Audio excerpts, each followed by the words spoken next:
ዛሬ መዳረሻዬ አርባ ምንጭ ነው። አርባ ምንጭ ምን አለ? ተከተሉ።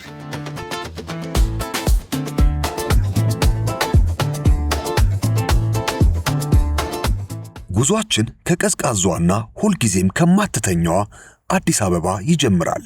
መዳረሻችን ወደ ለምለሟ የውሃ ማማና የደቡብ እንቁ ወደ ሆነችው አርባ ምንጭ ከተማ ነው። ይህ ጉዞ ተራ የጉዞ መስመር አይደለም። የስፖርትን መንፈስ ከባህል ቱሪዝምና ከአካባቢ ጥበቃ የቁርጠኝነት ጥሪ ጋር የሚያስተሳስር ድልድይ ነው እንጂ። ወደ 120 የሚጠጉ የአዲስ አበባ ተሳታፊዎችና ከተለያዩ ሚዲያ የተገኙ ባለሙያዎች የጉዞ አጋሮቻችን ናቸው። ጤናማ መልክዓ ምድር ለጤናማ ሕይወታችን ብለን ጉዞአችንን ጀምረናል። ቸር ይግጠመን። ሰናይ መንገድ።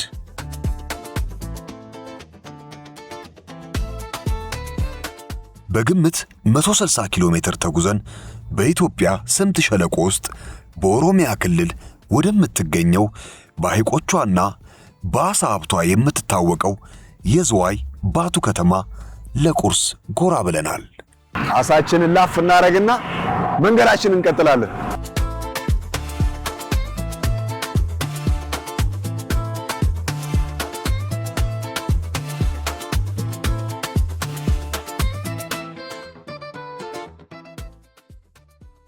ገዜ ፋስትማን ዝዋይ ላይ ለቁርስ በወረድንበት ሰዓት አግኝተነው ነበር። ገዜ ምንድነው? በአሸናፊነት ወይስ እንዴት ነው? እንዴት እንጠብቅ? አትጠራጠሩ ብሏል። ያው ያሸነፍነው ተፈጠርነው። አትጠራጠሩ። ገና ብዙ ኪሎ ሜትሮች ከፊት ለፊት ይጠብቁናል። ሻሸመኔንና ውቢቷ የሐዋሳ ከተማን አልፈን ወደ ደቡብ ክልል እምብርት ስንገባ የመሬት አቀማመጡ ስለ ለምለምነቱና ስለ ውበቱ በዝምታ ይተርክልናል።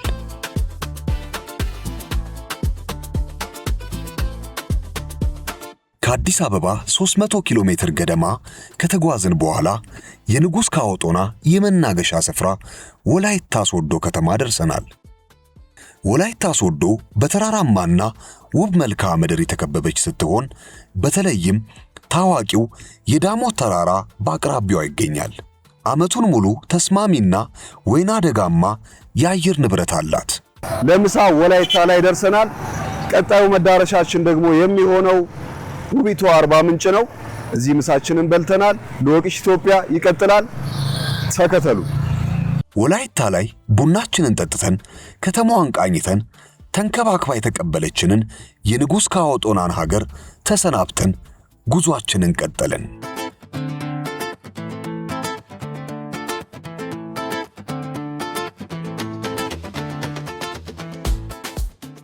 ከረጅም ጉዞ በኋላ ከአዲስ አበባ እስከ አርባ ምንጭ 531 ኪሎ ሜትር ገደማ ተጉዘን አመሻሽ ላይ የምድር ገነት እየተባለች የምትጠራዋ አርባ ምንጭ ስንደርስ አርባ ምንጭ በሞቃታማ አየሯና በሚያምር ውበቷ ተቀበለችን። አርባ ምንጭ የስምጥ ሸለቆ ድንቅ የፍጥረት ጥበብ፣ አባያና ጫሞ ሐይቅን ለይቶ የሚያቆመው የእግዚአብሔር ድልድይና በቁጥቋጦዎቿ መሃል የሚፈልቁት አርባ ምንጮች የከተማዋ መታወቂያ ናቸው። እዚህ ተፈጥሮ በሙሉ ክብሯ ትታያለች። ነገር ግን ይህን ውበት ጠብቆ ለማቆየት ዛሬም የአካባቢ ጥበቃ አስፈላጊ መሆኑን ዙሪያውን የሚታዩት ተራሮች ያስታውሱናል። አርባ ምንጭ ከቀድሞ ውበቷ እጥፍ ጨምራ በኮሪደር ልማቱ ውቢቷ አርባ ምንጭ አሸብርቃለች። ተፈጥሮ በእጅጉ ያደላት አርባ ምንጭ ላይ እንገኛለን። ውቢቷ አርባ ምንጭ ላይ ገና ሰፊ ቆይታ ስለሚኖረን ለአሁኑ ወደ ማረፊያችን አመራን። እንግዲህ ጤናማ መልክዓ ምድር ለጤናማ ሕይወት በሚል መሪ ቃል ነው የዘንድሮ የለወቅሽ ኢትዮጵያ ሩጫ የሚደረገው። እንግዲህ የቡድን አባላቱም ወደ ትራንስፖርት ውስጥ እየገቡ ነው። የምንሄድበትም ሃይክ የምናደርግበት ቦታም የዶርዜ ቪሌጅ እና የሃይዞ ወተርፎልን የምናየው ይሆናል። እንግዲህ ዛሬ አርባ ምንጭ ላይ ተገኝተናል። ተከተሉ።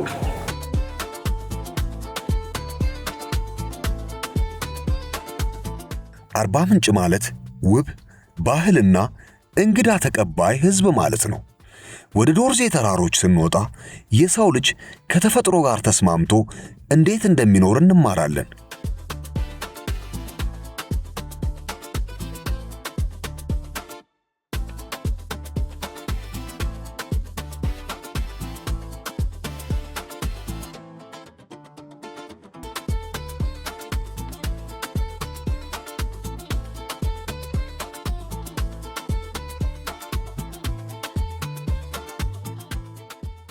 የተለያዩ አይነት ቡድኖችም ከፊት ለፊታችን ሃይኩን ጀምረናል። እንግዲህ የመጀመሪያዋ ስታርት ከተነቃቃንበት የምትጀምረው እቺ ቦታ ናት። መንገዴን ጀምሬያለሁ። በመንገዳችን ላይ ብዙ ነገር እናሳያችኋለን።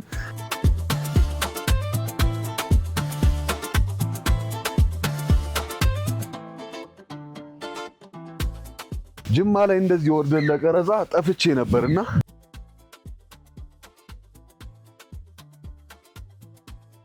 አሁን ያንን ነገር ላለመድገም አሁንም ያለሁት ከኋላ ነው።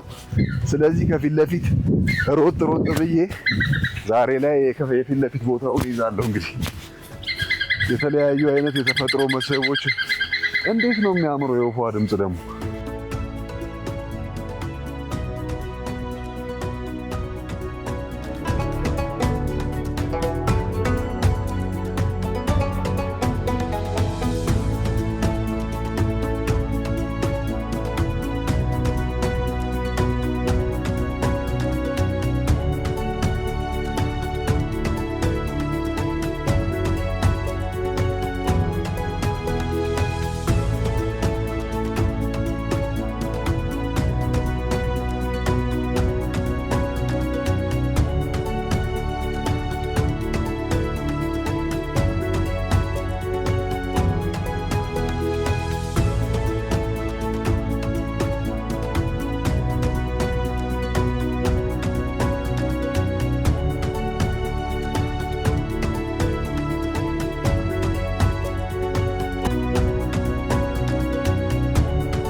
ሆኜ ሐውልት ሆኜ እዚህ ጋር አስቀምጡኝ ለ3 ወር እንዴ ከፏፏቴ አሁን የዶርሶ ፏፏቴ ይባላል።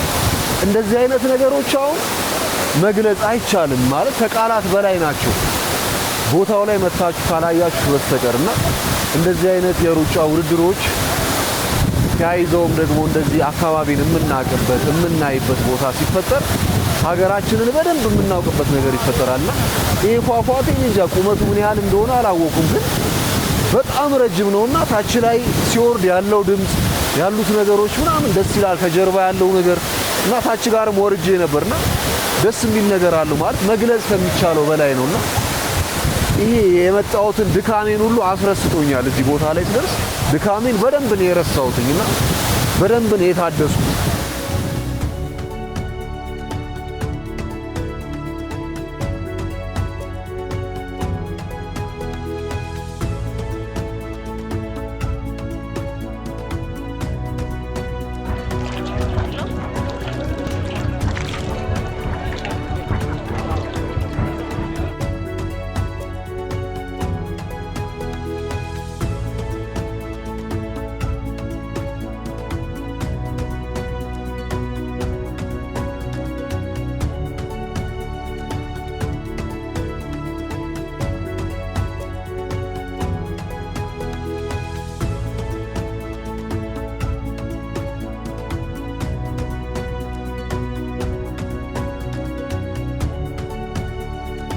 This one is built by my father, so this one is now 46 years, 46. And this one is built by my grandfather. This one is now 107 years old. ባምቡ በዚህ ነው የሚፋቀው፣ ግን ከ3 ወር እስከ 2 ዓመት ማቆየት ይችላል። መሬት ውስጥ በቆየ ቁጥር ጥሩ ሆኖ ይመጣል እንጂ አይበላሽም። which is like a wine.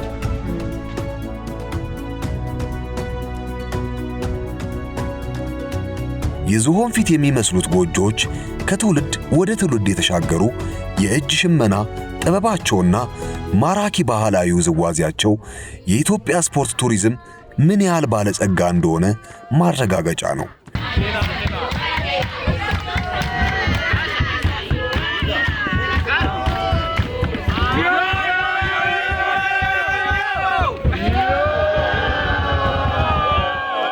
ዛሬ የምንሮጠው ይህንን ውብ ባህል የያዘውን ማህበረሰብ መሬት ለመጠበቅም ጭምር ነው። በዚህ ምክንያት በታላቁ ሩጫ ዋዜማ በ8ኛው ዙር ሀገር አቀፍ አረንጓዴ አሻራ ላይ ለመሳተፍ ከሩጫው በፊት የችግኝ ተከላም አድርገን ነበር።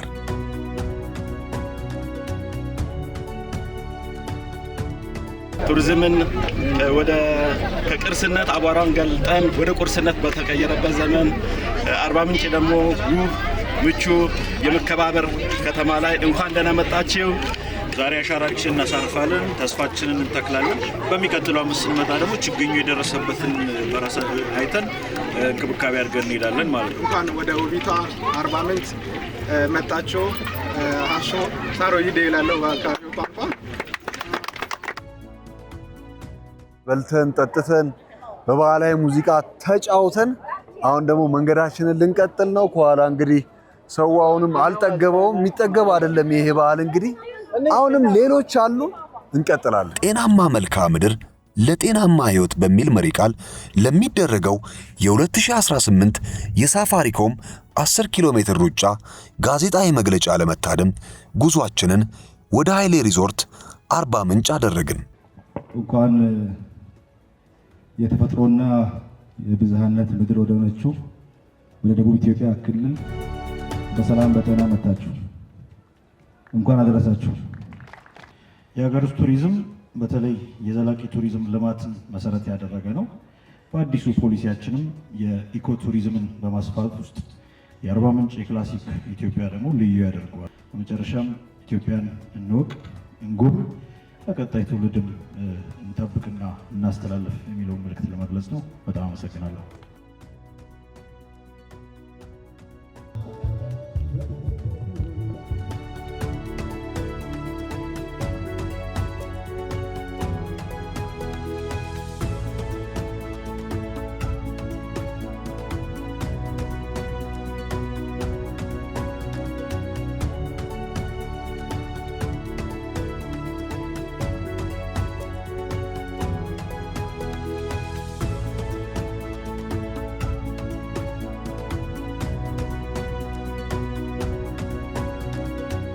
አመሻሽ ላይ በጫሞ ሐይቅ ላይ ዘመን ተሻጋሪ የአብሮነት ትውስታን ልንፈጥር በሐይቅ ዳር ጨዋታ ደምቀን ደስ የሚል ጊዜ ማሳለፍ ችለናል።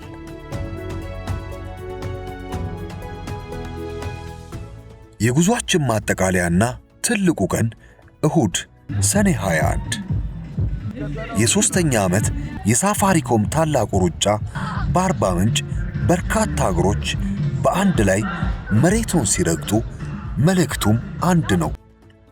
ጤናማ መልክዓ ምድር ለጤናማ ሕይወት። በቅርቡ በደቡብ ኢትዮጵያ የተከሰተው የመሬት መንሸራተት አደጋ መሬታችንን መንከባከብ የቅንጦት ሳይሆን የሕልውና ጉዳይ መሆኑን አስተምሮናል። ዛሬ በአርባ ምንጭ የምንሮጠው ለእድገት፣ ለጤናና ለተፈጥሮ ጥበቃ ነው።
2018 በጣም በደማቁ የሊወቅሽ ኢትዮጵያ ክላሲክስ በጣም በደማቁ የተካሄደበት አመት ነው ማለት ይቻላል።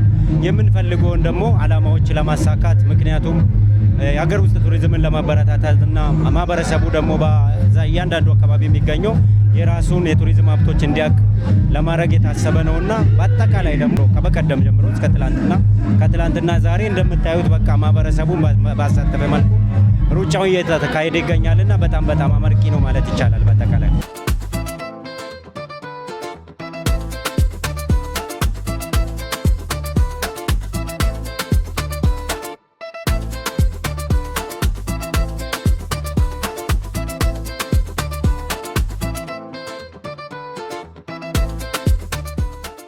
ሶስቱንም አመት ከመሬት አጠባበቅ ከአረንጓዴነት ጋር የተያያዙ የውድድር መልእክቶችን ነው ይዘን የመጣ ነው። ዘንድሮም በተመሳሳይ መልኩ እንግዲህ ጤናማ መልክዓ ምድር ለጤናማ ህይወት ብለን መሬትን መጠበቅ በአረንጓዴ ነገር መሸፈን ምን ያህል ጠቀሜታ እንዳለው በደንብ መልእክቶችን ስናስተላልፍ ቆይተናል። ዛሬም ውድድሩ ላይ እሱን መልእክት አስተላልፈናል። የዘንድሮ ለየት የሚያደርገው በዚህ ውድድር ላይ ያለውን የሩጫ መልእክት ሁሉም ሰው ኃላፊነት እንዳለበት ሁሉም ኃላፊነቱን በጥሩ መወጣት እንዳለበትና ምን ያህል እውቀት እንዳለ ኮሚኒቲው ጋር አብረን ሄደን ከገበሬዎች ጋር አካባቢውን ከሚጠብቁ ማህበረሰብ ክፍሎች ጋር የተለያዩ ውይይቶችን አድርገናል። ብዙ ሰው አካባቢውን እንደሚጠብቅ አረዳዱ ጥሩ እንደሆነ አይተንበታል።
ይህንን 5-6 ካርታ መሰብሰብ ነው።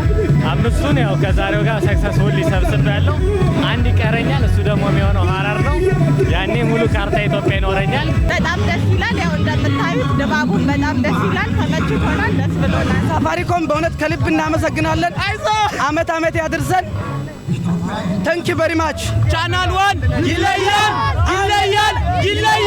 በየአመቱ የሚገርም ነገር ነው የምናየው። አሁን ለምሳሌ ዛሬ አመት ስንመጣ ይሄ ኮሪደር ልማቱ አልነበረም ምናምንና ስንመጣ መንገዶቹ፣ ግንባታው በቃ ኤቭሪቲንግ እና ኔቸሩን የአርባ ምንጭ ኔቸር ባለቀቀ መልኩ የተሰራው ስራ በጣም የሚገርም ነው። ለዛ በዚህ ቫይብ መምጣታችን እኛም በጣም ደስ ብሎናል። ቻናል 1 ትሬኒንግ ምናምን አድርጋለች ወይስ እንዴት ነው? ልምድ አላት ከዚህ በፊት የመሮጥ? አዎ ትንሽ ትሬኒንጎችን አድርጋለች እና ትታዘዛለች እና አብራኝ ትከተላለች አይደለ? ማለት ገርሞኝ ነው በጣም 10 ኪሎ ሜትር ድረስ እሱን እየተከተለች እየሮጠች ነበርና ሞራል ባካሽ ስጧት። አመሰግናለሁ። የ2018 እንግዲህ የልወቅሽ ኢትዮጵያ ክላሲክ መነሻውን ያደረገው ደብረ ብርሃን ነበረ። ዛሬ ላይ 5ኛው መዳረሻ የክልል ከተማ የሆነችው አርባ ምንጭ ላይ ውድድራችንን ጨርሰናል። እንግዲህ በቀጣይ ሀረርን በናፍቆት አርባ ምንጭን ደግሞ በትዝታ እየተሰናበትኩ መንገዴን እቀጥላለሁ።